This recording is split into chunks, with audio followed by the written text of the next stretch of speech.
जंग की घड़ी की तुम गुहार दो।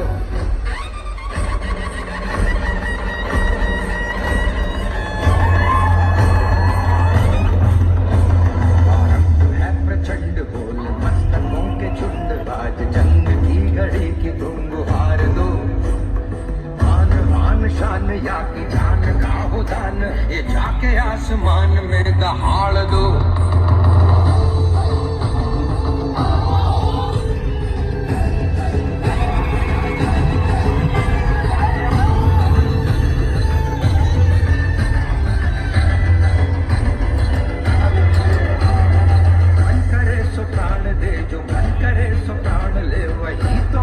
सर्वशक्तिमान है, मन करे सो प्राण दे, जो मन करे सो प्राण ले, वही तो एक सर्वशक्तिमान है। कृष्ण की पुकार है कि युद्ध ही तो वीर का प्रमाण है। कौरवों की भीड़ हो या पांडवों का हीड़ हो, जो लड़ सका है वो ही तो महान है। हमने इस देश को जोड़ने का काम किया है, हमने इस देश की महिलाओं की रक्षा करने का काम किया है, हमने इस देश के किसानों को, दलितों को, आदिवासियों को, माइनॉरिटीज की रक्षा करने का काम किया है। जीत की हवस नहीं, किसी पे कोई वश नहीं, क्या जिंदगी है ठोकरों पे मार दो। मौत अंत है नहीं तो मौत से भी क्यों डरे, ये जाके आसमान में दहाड़ दो। प्रचंड बोले मस्तकों के झुंड, आज जंग की घड़ी में तुम तो हार दो। जीत की हवस नहीं, किसी पे कोई वश नहीं, क्या जिंदगी है ठोकरों पे मार दो। मौत अंत है नहीं तो मौत से भी क्यों डरे, ये जाके आसमान में दहाड़ दो। प्रचंड बोले मस्तकों के झुंड, आज जंग की घड़ी में तुम तो हार दो।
नमस्कार, सुगमल्ले, गुड इवनिंग टू एवरीबॉडी। हमारे हृदय सम्राट कांग्रेस अध्यक्ष माननीय राहुल गांधी जी आपके बीच में आए हैं। आपको देख के यहाँ बहुत बड़ी खुशी हुई है, हम आपका स्वागत करते हैं। इनके साथ डॉक्टर सैम पित्रोड़ा जी है, जो इंडियन ओवरसीज कांग्रेस के हमारे अध्यक्ष हैं। आप बड़े पैमाने पे सारे यूएई से और गल्फ कंट्री से यहाँ पधारे हैं, मैं आपका स्वागत करता हूँ। हमारे कुछ मित्रों 10-15 हजार स्टेडियम के बाहर रह गए हैं, we are sorry for that, but we thank again I am giving mic to honourable Congress president Rahul Gandhi ji, हमारे हृदय सम्राट राहुल गांधी जी।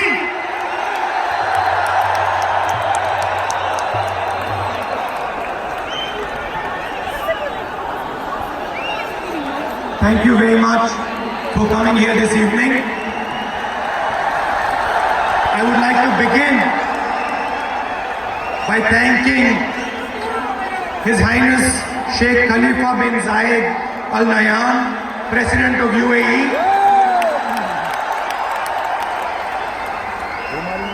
His Highness Sheikh Mohammed bin Rashid Al Maktoum, Vice President and Prime Minister of UAE and ruler of Dubai. His Highness Sheikh Mohammed bin Zayed Al Nahyan, Crown Prince of Abu Dhabi and Deputy Supreme Commander of the UAE Armed Forces, and the other rulers of this great nation. I would also like to thank my brothers and sisters from our great nation who have come here today, and I want to thank you because when I drive through Dubai or I drive through UAE, I see your energy, your blood and sweat. You have helped build this nation.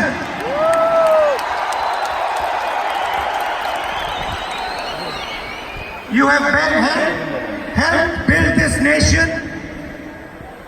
And every single time I come here, I want to tell you, from the bottom of my heart, every single time I come here, I feel so proud of all of you. I feel so happy to see that you have played your part with dignity, with love, with togetherness, and with tolerance. Before coming to this meeting, I met His Highness. And I want to tell you a little bit about my impressions about His Highness, the leader of Dubai. Somebody who has spent more than 50 years, given his whole life, given a vision for Dubai. I met him today for the first time. And I want to tell you what I experienced.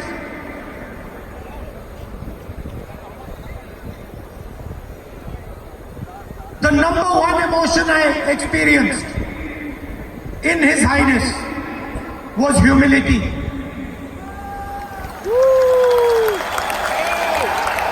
Humility that what has been achieved in Dubai has been achieved with his vision.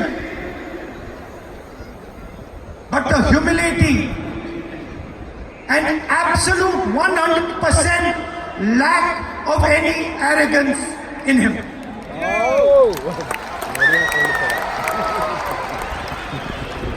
Great nations are built with that type of humility. A leader who listens, a leader who appreciates not only the people from this country, but the millions of people who come from other countries to help build this country. And this country has been built by many voices. It's a coincidence. Maybe it was meant to be, but this year in the UAE is the year of tolerance.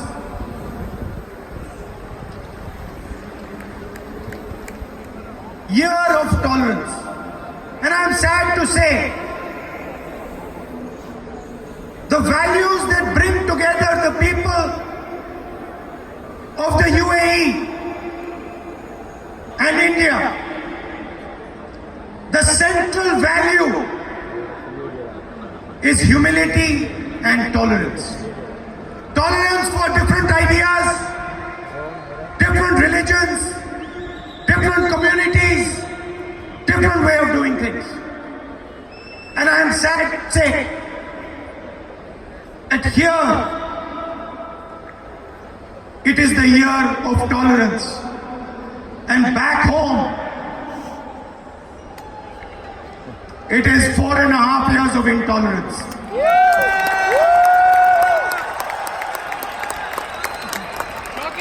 And this bridge that has been built between UAE and our great India, this is not a new bridge. You have come here, you have given your blood, your sweat, and you built this great city, but you are not the first. For hundreds of years, people from India have been coming to Dubai, to the UAE, and people from Dubai and the UAE have been coming to our home. And if we are successful because of the value of tolerance, of listening, of working together, and most important, the value I saw today in His Highness called humility. So I want to start by telling you, all of you, that you have achieved great things here. And you are going to achieve even greater things. And I want you to know, as an Indian leader, as somebody who has come from India to speak to you, I want you to know that you are India's biggest strength. Not only in Dubai, not only in the UAE, I'm not only speaking to you, I'm speaking to every single Indian, whether he is in Canada, in the United States, Europe, Africa, Middle East. I'm speaking to all of you. And I want to tell you that you have played a tremendous role in making India what it is today. And I want to go further. Because that is not enough. I want to say clearly that without your help, without the help of the NRIs, it would be impossible for India to be where it is today. Let us talk about some of the great NRIs. Let us talk about you. Who are you? What is your spirit? Let me tell you a little bit. In the last century, when we stood up and fought the British, the fight was led by a non-resident Indian called Mahatma Gandhi. When we carried out the White Revolution, became #1 in milk production, that job was done by a non-resident Indian returned person. Here on the stage we have Sam Petoda, Telecom Revolution, non-resident Indian, and then liberalization. The brain behind liberalization, Manmohan Singh ji, non-resident Indian. So I have come here to tell you that I don't just want to talk to you. I don't just want to come here, give you the same speech and go home. I'm not interested. I'm interested in making you realize that you are India's future and we cannot build India without you. And I want you to do what you have done in Dubai, what you have done in the UAE, what you have done in the United States, what you have done in Europe, in Africa. I want you to help us do that back home. And I want a commitment from you.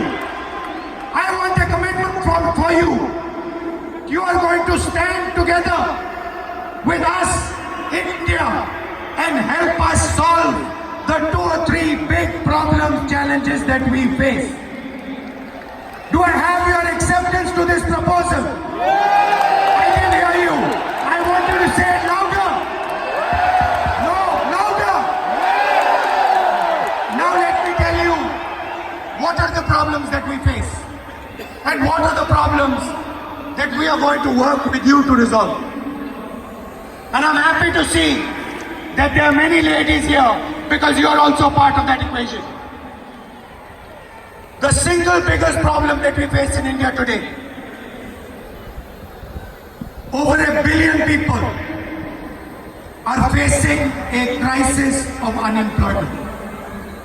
You go to India, you talk to youngsters there and they will tell you that we have been devastated by demonetization and by GST, and we simply do not have employment. So the first problem that India needs to take head on, we are in a cricket stadium, not on the back foot, but on the front foot, is unemployment. And we need to show the rest of the world that not only can India beat unemployment, but India can challenge our neighbor China when it comes to manufacturing and when it comes to employment.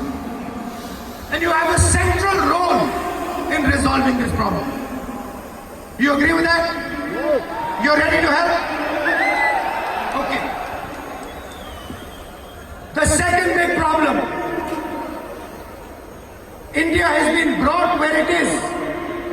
India has been made successful on the back of our farmers. And if I was to ask some of you here what your parents or grandparents used to do in India, many of you will say they were farmers. Am I correct? And today, our farmers are in deep trouble. They are struggling and they cannot see the future. So we have to transform Indian agriculture the same way we carried out the Green Revolution. We have to carry out a second Green Revolution, a new Green Revolution that will take Indian agricultural products, foods, vegetables and put them on every single plate in the rest of the world, in Dubai, in London, Paris, Germany, America, Canada. For that we have to give agriculture high technology and we have to give them the knowledge that you currently have. You agree?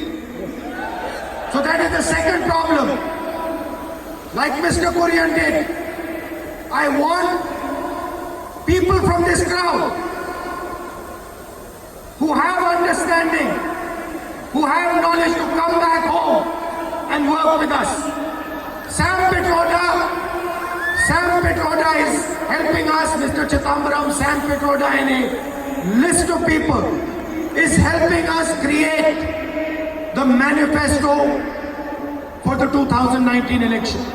The manifesto is going to contain our plan for the future of India. It is going to be an expression not just of the Congress party, not of one person, not of one individual. It is going to be an expression of the millions and billions of Indians. It is going to be an expression of our farmers, of our youngsters, of women like you, and most importantly, it is going to be an expression of our NRI community. I want your voice to be inside the manifesto the Congress party produces. I have told Sam Petroda that he is going to have detailed conversations with our NRI community in Dubai, in Abu Dhabi, in the UAE, in the Gulf, in America, Canada, rest of the world. And we are going to ask you what you need in that manifesto and what you tell us we are going to do for you. And I understand that you have a problem of representation. You have mentioned to me that you have a desire to be represented in India, Indian politics. You want to be represented in the Rajya Sabha. You want your expression to be heard in India. And I'm here to tell you that we are going to do that for you. We are going to make sure that your voice is heard in your country, that your voice is embedded deeply in our manifesto. This is what we are going to do.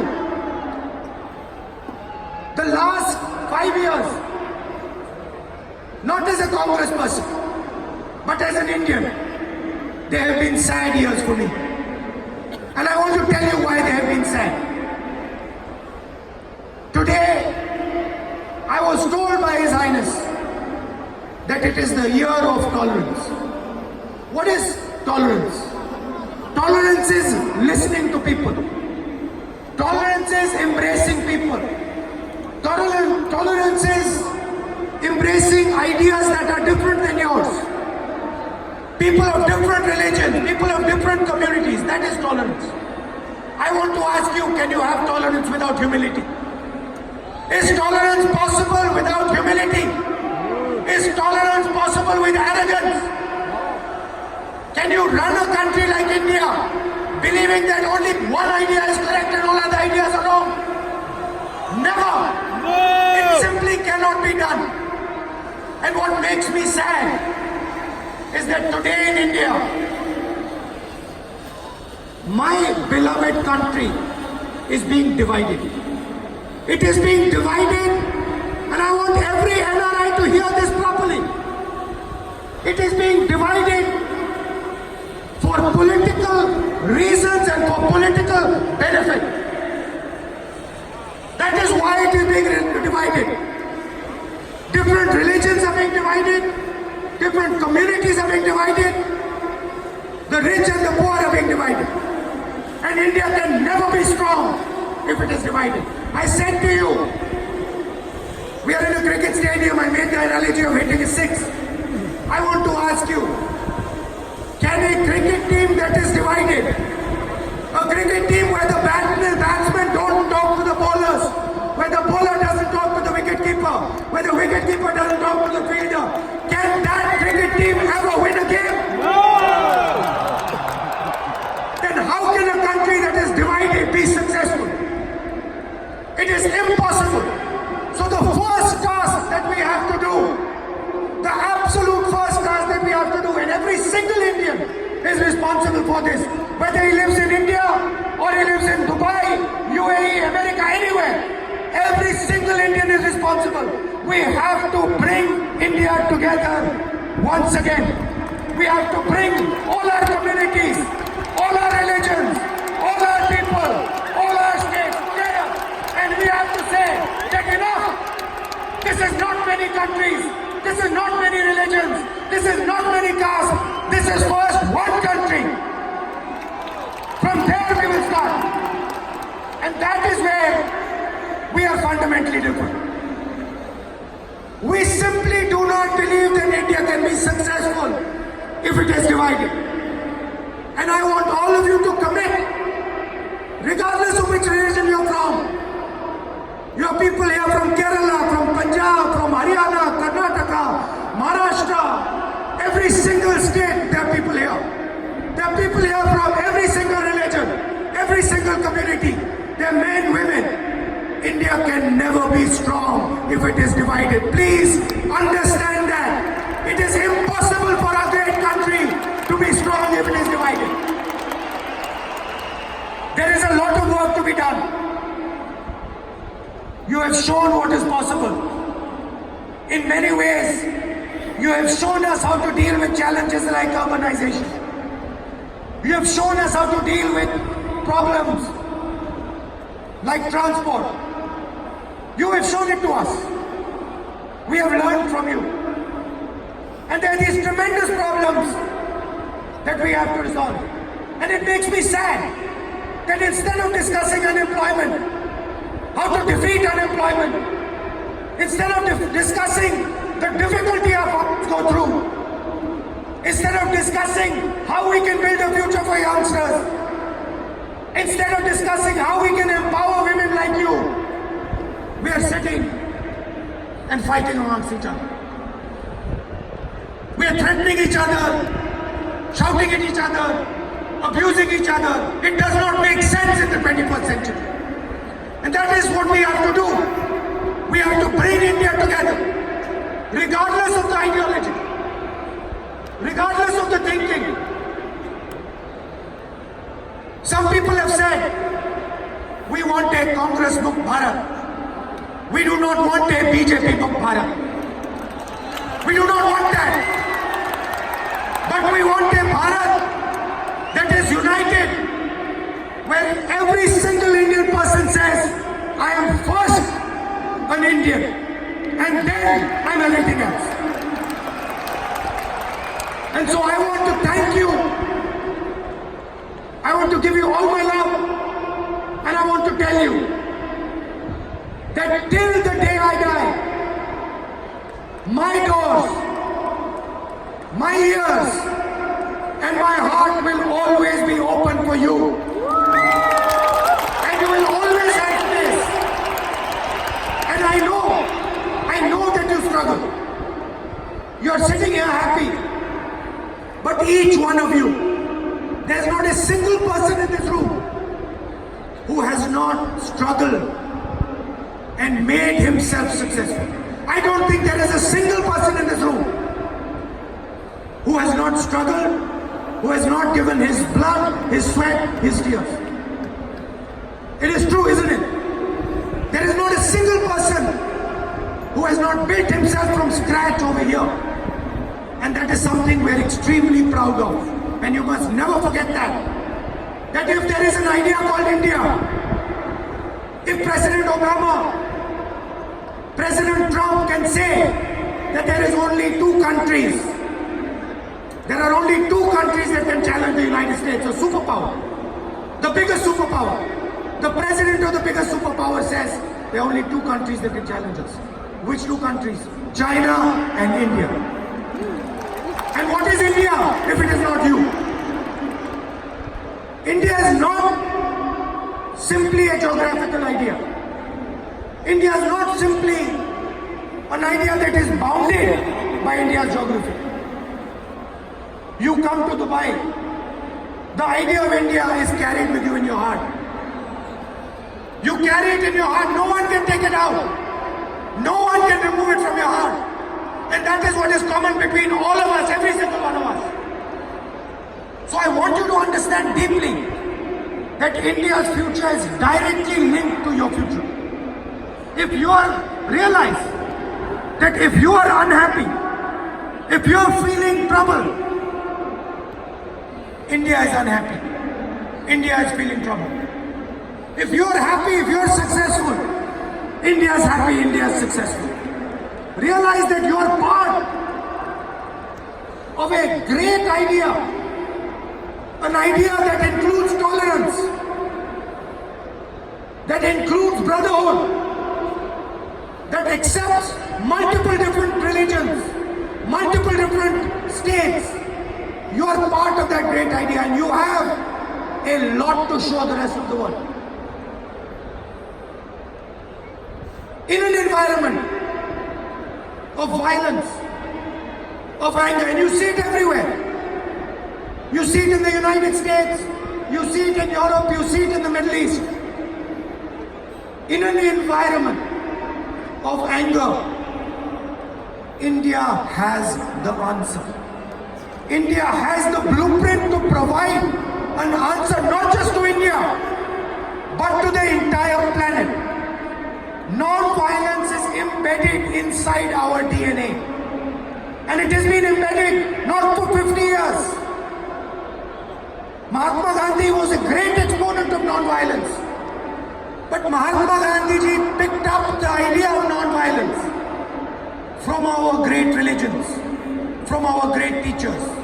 Mahatma Gandhi picked up the idea of non-violence from ancient Indian philosophy, from Islam, from Christianity, from Judaism, from every great religion, where it is clearly written that violence will not help anyone achieve anything. So that is your history. That is your caliber. And I want to once again thank you with all my heart for giving me such a lovely reception, for showing me so much love and affection, for showing me so much love and affection in Dubai, so many miles from home. You have made me feel as if I am sitting back at home in India, So thank you for that. And once again, I want you to know, and I don't care who you are, I want you to know that my doors are open to you. I don't care how old you are, how young you are, where you come from, man, woman, my doors are open for you. You just tell me how I can help you and I am at your service. Thank you very much. We are facing an electoral battle in 2019. I want to tell you with utmost confidence that we are going to win that battle and we are going to bring India together again and move forward and take on the great challenges that our country faces. Thank you very much. Have a good evening. Good night.